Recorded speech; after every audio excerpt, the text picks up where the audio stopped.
Okay, we're joined now by Larry Summers of Harvard. He's going to set up exactly what he's watching this week and therefore what we should be. Larry, what are you watching? I'm going to be watching two things. One where I think there's not going to be enough drama, and the other where I fear there's going to be too much drama.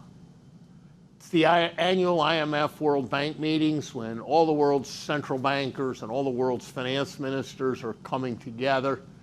We've got a world on fire between high interest rates, strong dollar, climate change, pandemic, fallout from the Ukraine war.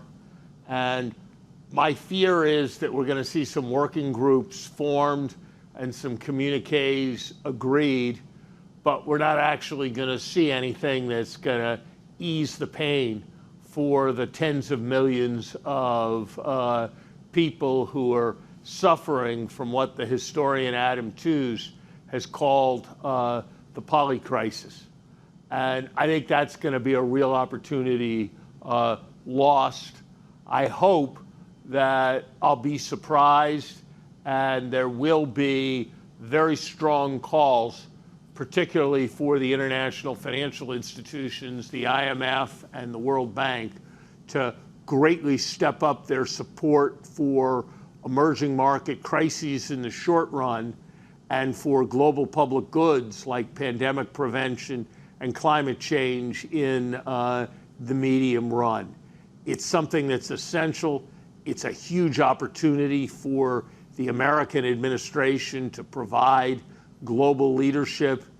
Each dollar the United States contributes to the World Bank can support $15 a year of ongoing lending going forward.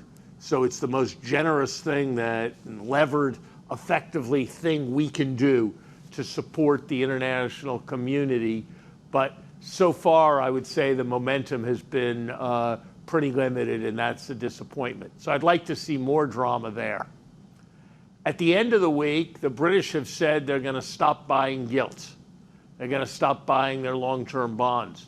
Already, the yield on their 30-year instrument has risen 60 basis points from the lowest point that it reached after the Bank of England said that it would step in. So that's got to be something that people are watching with a lot of apprehension. There's a lot of leverage built up in the financial system. The people who hold those gilts hold many different assets, not just British assets, so the liquidation effects could go beyond Britain. And there are other countries, I think particularly of Japan, with complex configurations of macroeconomic policy. So I think there's a lot to worry about as we move through the week in terms of systemic financial risk.